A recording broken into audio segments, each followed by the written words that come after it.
Good day, everyone, and welcome to Different Stages Radio. I'm your host, JJ, broadcasting in Vancouver, British Columbia, Canada. And my guest today, you know him from Firewind, you know him from OZZY Osbourne, you know him as a solo artist who is about to release his brand new album, Steel Burner, on April the 24th on Metal Department Records. Please welcome my guest, Gus G. How are All you? right, all right, all right. Clap, clap. Hey, man, how are you? I'm doing great, thank you. Pleasure to have you. Now, Thank let's you. get right into this. You got a big record coming out on April the 24th, Steel Burner. You got a ton of guest stars on it, some solid instrumentals, but I know you're over the moon over the first single, which is, Nothing Can Break Me, featuring the magnificent Doro Pesch. How has that been received so far? Tell me about it. Yeah, really good, man. Doro, she's an icon. And we talked about doing something together for a long time, and it finally happened. I really hoped we could make a song someday. I'm glad we did it now. And the response is phenomenal. Everybody's loving the track. It's doing well online. It's getting some traction, and getting a lot of feedback from fans all over the world. And now, after having a chance to hear the album in full, I really like the instrumental Steel Burner that leads into that track. Like, it just helps build that momentum. And then I love Yes, the many twists and turns on the record along the way.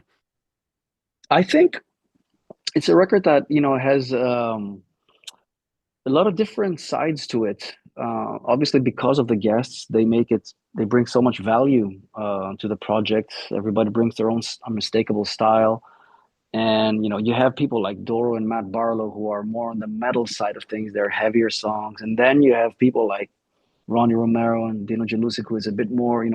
Those songs are a bit more on the hard rock side of things. And then you got the instrumentals, which is more of a exploration of instrumental music with different layers and different vibes, with some acoustic intros and just layering and building in a different way. So there's a lot of things for the listener to discover. Well, Yeah. and I really appreciate the space and dynamics, particularly with the instrumentals, how it's really a moment. And I really enjoyed Advent leading into What If. And I didn't want to make it like Mm. a pun intended, but it seemed like it was really a great lead that it just bleeds together really nice and could almost be one track. Nice to hear that because when I put together the track list for the album, I always think how one song ends and what's the feeling that it might leave the listener, and then what's the next thing that comes up. I don't just throw songs like randomly on there on the track list. So it's nice to hear that. I'm glad that you thought that those two kind of Well, fit well together, one well, behind another, basically. exactly. And totally as an album fan, I really appreciate the effort when artists and bands put that thought into placement, not just jumping, throwing songs together. But then, you jump ahead to No One Has to Know with Dino, really big chorus, really draws everybody back into the album that maybe aren't so, they want more songs, but then you're also filling that void for us that really appreciate your instrumental works. And talk about working with Dino. Well, Dino is a friend for many years, and it's one of those things again, like always saying, "We got to do something, bro. We got to do something." And then he's so busy, and I'm so busy.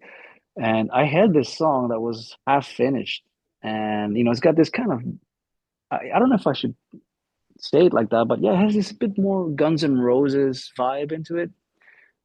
And for some reason, I thought, yeah, Dino's voice would be great. And I just hit him up last summer and I said, bro, this is it. Let's just do it now. If you can find some time, I'd love to have you on this record, And we've talked about it for so long. Let's just do a track. And I sent him the song. He heard it. He loved it. He wrote the lyrics to it. He did a killer performance. The man delivered. He's incredible.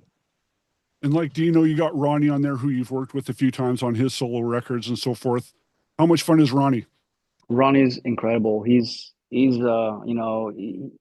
just not only an incredible singer, not a fantastic singer, one of the best voices right now of our generation, but he's a great guy too. And we have this project going on. Basically, we've been touring together the last year, and it's become this thing that is a little bit unstoppable now because our project is at least here in Europe, it's in demand a lot. We get offers all the time to play festivals and club shows, and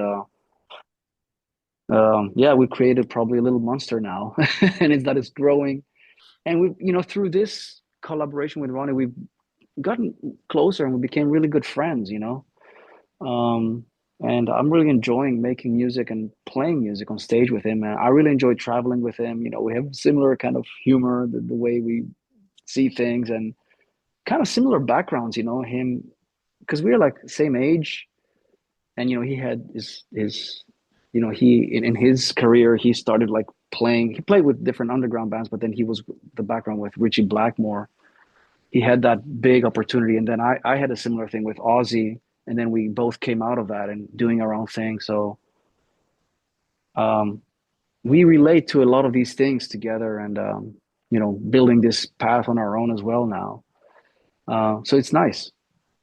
And I wanted to ask you about Dennis Ward because I think he's a huge deal, often overlooked, not just as a bass player, producer, but great vocalist as you've had him sing on your previous records. Yeah, yeah, yeah. Can you talk a bit about Dennis Ward and how important he is to you? He's what do you call it, like a Swiss Army knife type of person. Like he just does everything so good. Like you said, he can sing amazingly. He can play incredible bass. Great musician. One of the best musicians I've played with. I mean, his mixes, like sonically, the guy just delivers. He's one of the best mixers. He's a great producer, a great songwriter. I mean, every time I have an idea, first person I'll send it to is Dennis. I'll be like, "Hey, what do you think of this?" So, such a valuable person. I he's like our fifth member in Firewind in a sense, like behind the scenes. Yeah, And then you also have Andrea doing some guest bass playing there on there as well. yeah. Because Andrea is going to be our touring bass Andrea's right. player, Yep. and towards the end of the production last summer, I asked him. I said, "Hey, can you record quickly something? Like, I'd love to get you on the album. I want you to be part of this because we're gonna be taking it on stage later." And he's a sweet guy and also an amazing player, amazing musician. Now you played a good chunk of the instrumentations on the album as well. And I wanted to ask you about the drums. Is it all programmed or did you actually play some real drums on the record? No, it's all programmed. I program everything. It's funny. I've been programming drums since I was, in my teens, from early drum machines, and I'm really good at it, I think. I think you are too. uh, Yeah, yeah. yeah, you can, if somebody don't tell you, you might mistake this as a real drummer. And actually, all the drummers that I worked with in my career, they've basically copied like pretty much 97, 98% of the stuff that I write because I always do these very good demos and I present it to the band or whoever it is that has to come in and play my stuff or my solo records.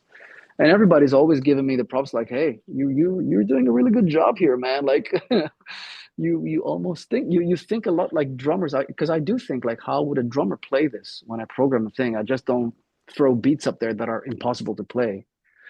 I think that makes a big difference, thinking of the dynamics when you do all these things and making it a sound to have that live feel as much as possible. And yeah, this time I just wanted to go for it. I said, why not? Why the hell not? Well, and you lay down a great pocket and then it still leaves that space for you to explore and jump out in front of where it doesn't take away from the song. Like you said, you're not just overplaying these songs.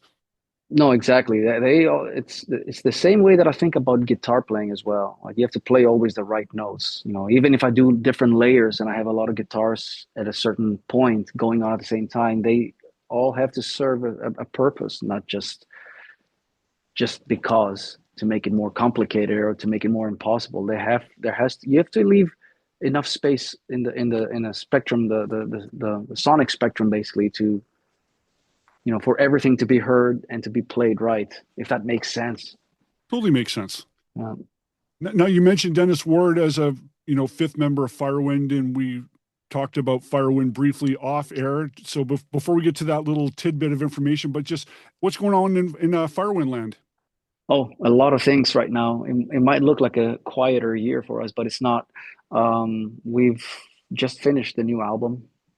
Our older singer, Henning Basse, is back in the band. So we just did a show with him at the 70,000 Tons of Metal Cruise. So Henning is back, and yeah, he's pumped. We're pumped. A lot of the fans are pumped. You know, we got really good feedback about that. You know, a lot of our fans love Henning from the Immortals record, and we're making another concept album right now. I can't reveal too much about it, but it's gonna be very epic. It's gonna have new elements that we haven't done before. You haven't heard before. So it's gonna have all the Firewind ingredients, but extra stuff that you haven't heard and new stuff. Um, we have a bunch of festivals in Europe this summer. We're gonna play a bunch of festivals and putting the plans together for next year's release and world tour. And we have also confirmed a short US tour this fall as well, which I cannot say more about right now because it's not our tour. We're supporting somebody, but we'll be coming back stateside for a few shows. Any Canadian dates possible in there? I saw there are some Canadian dates. Excellent. Matter of fact, I think I saw Vancouver in there. Oh, have you been to Vancouver before? Yeah, a few times. Yeah, we spoke briefly off air, but we'll bring it up now that back in 2013, Firewind did an acoustic set at my record store, Scrape Records. Record shop. And that was a really special moment. And I wanted to ask you if you had memories of that and how that was for you, because that was a really good time. And I appreciate, again, you taking the time to do that.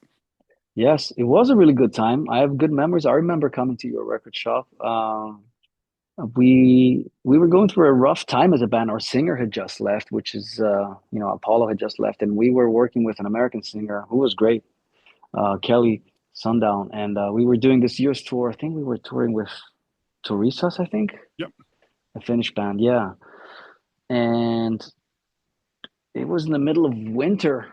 And it was cold everywhere we went. Like there was snow everywhere, like 5 meters of snow everywhere. It was a tough tour, but the shows were really good. And I remember there was this opportunity to come into your record shop and promote the album we had at the time. Few Against Many was, yeah. There was. There's the copy that you signed for me. Yeah, man. Yeah. Right. Fantastic. And we did a couple of songs. I think we did like also a Black Sabbath cover. We did like Planet Caravan. Mm-hmm.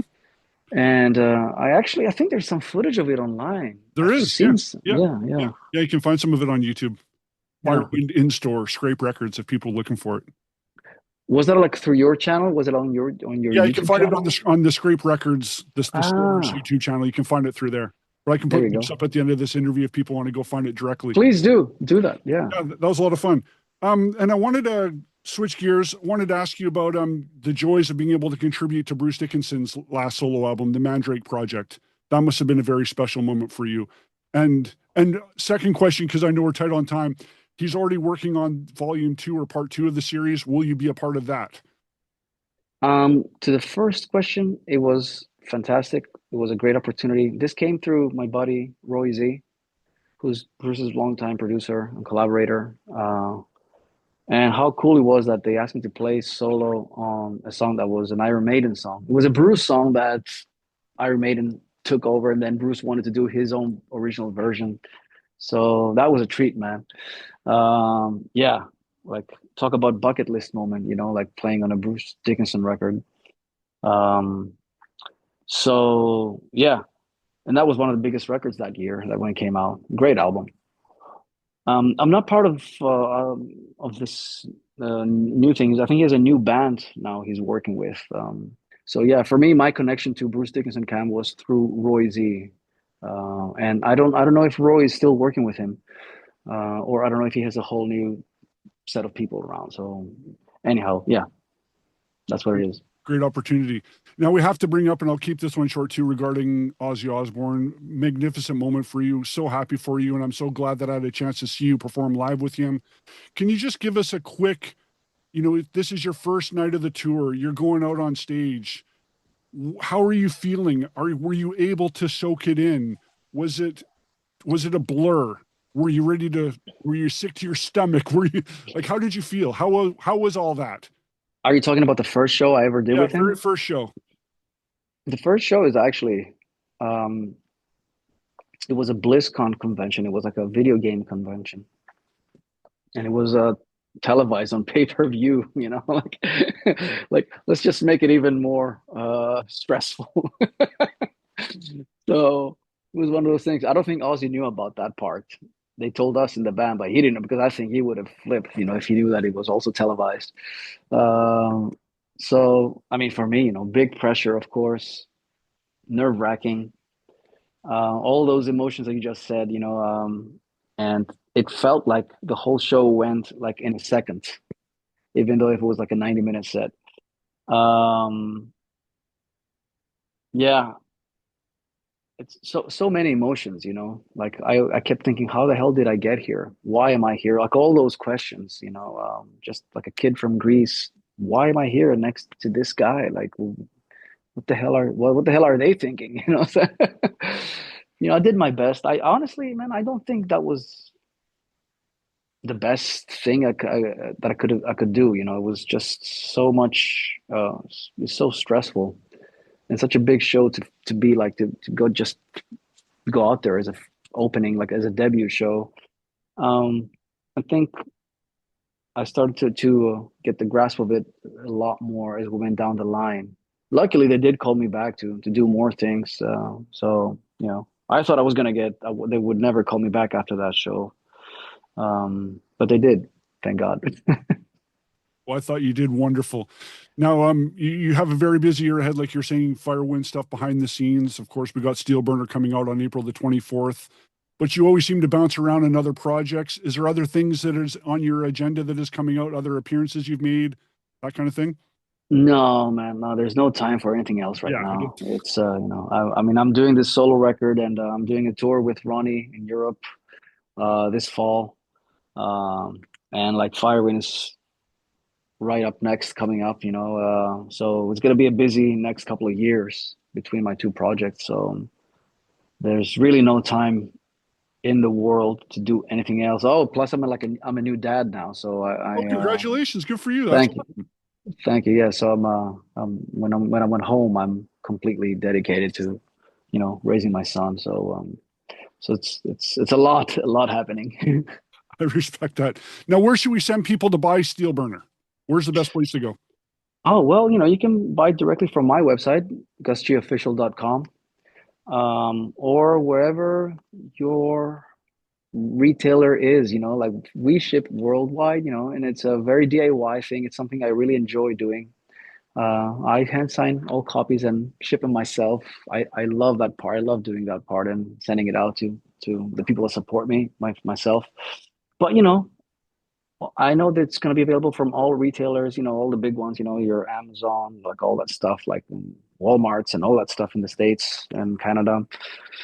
Um, all the big mail orders, metal department as well. So pick and choose. It's always best to support the artist directly if and when you can. Absolutely, yeah. We always appreciate that. And then we'll look forward to those Firewind dates being announced in the Soon, fall. soon. Soon. Yes. That should be Yep. very exciting. And once again, Steel Burner, April the 24th, Metal Department Records. Gus G, a pleasure having you on Different Thank you. Stages Radio. Thank you so much.